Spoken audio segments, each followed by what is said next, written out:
Israeli Prime Minister Benjamin Netanyahu arrived in Budapest on the 3rd of April. His first trip to Europe since 2023, and in defiance of the International Criminal Court's arrest warrant against him over alleged war crimes in Gaza. In fact, Hungary's Prime Minister Viktor Orban had invited Netanyahu as soon as the warrant was issued, saying the ruling would have no effect in his country. So it came as little surprise that hours after Netanyahu landed, Hungary announced its withdrawal from the ICC. During a joint press conference, Orban, who had first floated the idea in February after the US imposed sanctions on the court, said Hungary is withdrawing because the ICC has become too politicized. Nekünk fontos. Én voltam az a miniszterelnök, aki aláírtam a Nemzetközi Büntetőbírósághoz való csatlakozási dokumentumot.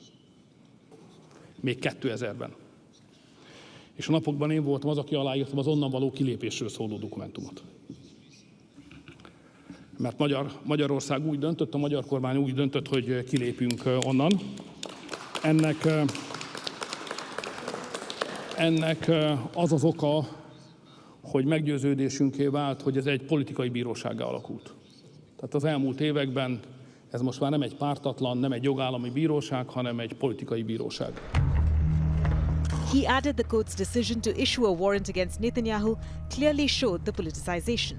És ezt a legvilágosabban az Izrael kapcsolatos döntések mutatták meg. És azt gondoljuk, hogy egy politikai motivációk alapján működő nemzetközi bíróságban egy magára valamit adó demokratikus jogállam, mint amilyen Magyarország nem vesz részt, nem vehet részt. Meggyőződésem, hogy politikai eszközzé irányították.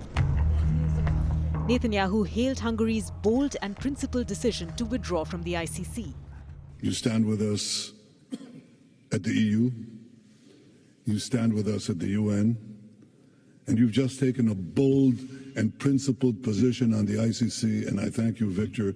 This is not only important for us, it's important for all democracies. It's important to stand up to this corrupt organization that has equated a democracy that is challenged for its very existence by the most horrific terroristic powers on earth.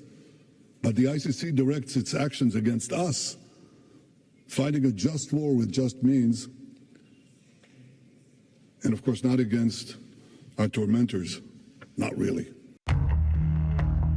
Hungary is a founding member of the ICC, which counts 125 member states.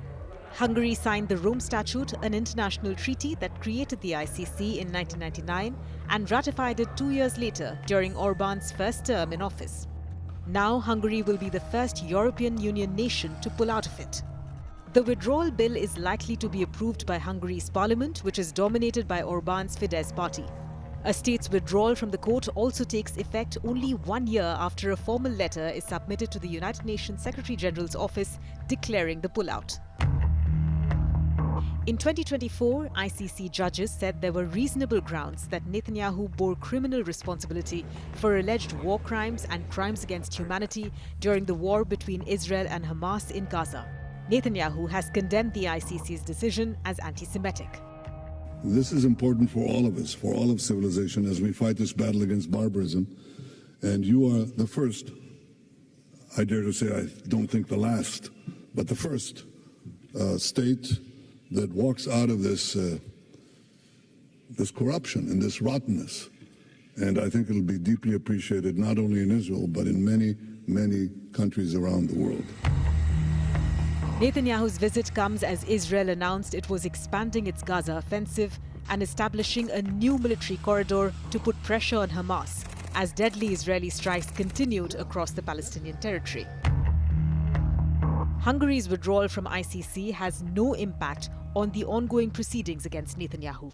But since the warrant was issued, Hungarian authorities should technically have arrested Netanyahu and handed him over to the court in The Hague, although member states do not always choose to enforce ICC warrants. Hungary's criticism of the ICC as politically biased and its decision to withdraw as Netanyahu visits may set a precedent. Other nations could question or abandon their commitments to international justice based on political alliances or disagreements with certain rulings.